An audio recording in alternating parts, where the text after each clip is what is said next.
Welcome back to Lo que callen los teachers, the podcast where we talk about what teaching really looks like when lesson plans hit reality. In today's episode, we're continuing our story at Jose Revuelta Secondary School, this time during our second teaching practicum period.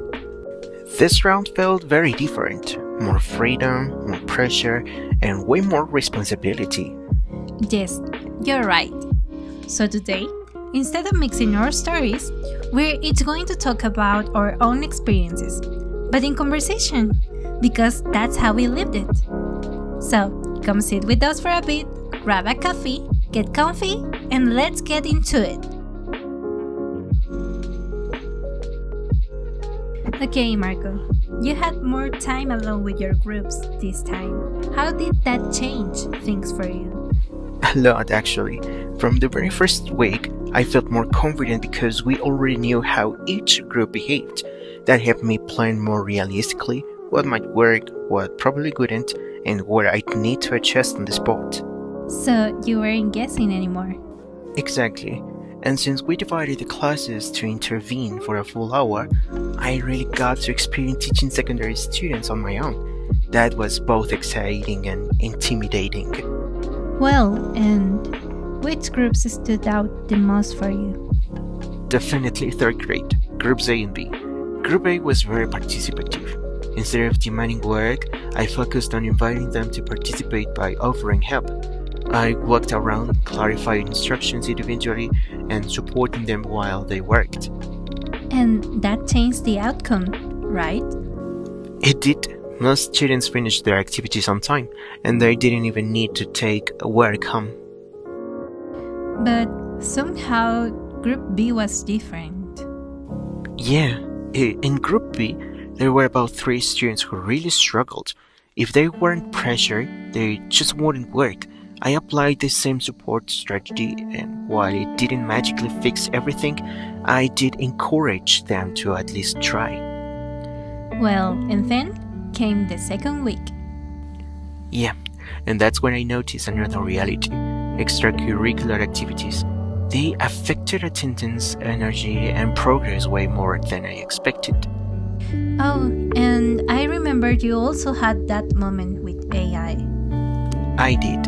I asked third graders to write their own sentences, and a group of girls used AI to do it. Instead of turning it into a lecture, I adapted the activity. I asked them to read the sentences aloud so I could assist them formatively. That way, there was still something authentic I could evaluate. And with second grade? That was a learning moment for me. I implemented a game I had designed, but I made the mistake of letting students choose their own teams. 2 teams didn't take the activity seriously and just play around. Looking back, I'm pretty sure forming the teams myself would have changed their behavior. What stayed with you the most from both weeks? The fear of speaking English. It was everywhere. I learned about foreign language anxiety, and once I had the concept, everything made sense. Students lowering their voices, freezing, avoiding participation. Teasing played a big role too. And that made you reflect on your own role, right?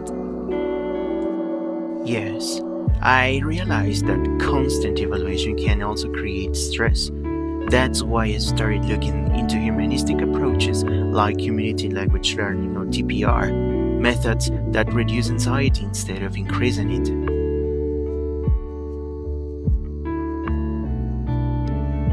Your experience was very material focused this time. How did that go? Well, honestly, this practicum gave me a lot of autonomy. I work with first, second, and third grade groups, and unlike the first period, I was fully responsible for planning and implementing my lessons. And you were very intentional about moving away from traditional methods. Yes, based on what I had observed before, I really wanted to break away from grammar translation, copying, and mechanical work. I designed activities that were more dynamic and collaborative. Like the monster and cookie activity. Exactly! With second grade, I used monster heads with verb endings and cookie-shaped cards with verbs. The goal was to visually connect verbs with their correct conjugation in the simple present. It was playful but also meaningful. Not everything went perfectly though. No. Especially with third grade group A. I used hamburger-shaped cards to build sentences in the simple past tense. The activity itself was good, but I made the teams too large. Only a few students participated, while the rest stayed passive. And then there was second grade after the field trip. Yes, the session happened right after a school trip for the Mexican Revolution. Attendance was low. Energy was low. But because the teams were small, all students completed the activity. Participation wasn't always spontaneous, but they stayed involved. And third grade group B? Well, that was my best experience. Small groups, healthy competition, active participation, everyone was involved. Mistakes were corrected immediately, and by the end of the session, learning was very evident. And first grade? Even with limited time, they were engaged and enthusiastic. That reinforced for me how important visual materials and dynamic strategies are, especially at that level. This second practicum taught us that teaching isn't just about content, it's about context, emotions, and constant decision making. It also reminded us that small choices, team size, materials, tone, can completely change how students respond. Thanks for listening to Lo que callan los teachers. Because sometimes the hardest lessons aren't in the lesson plan. Goodbye. See you in the next episode.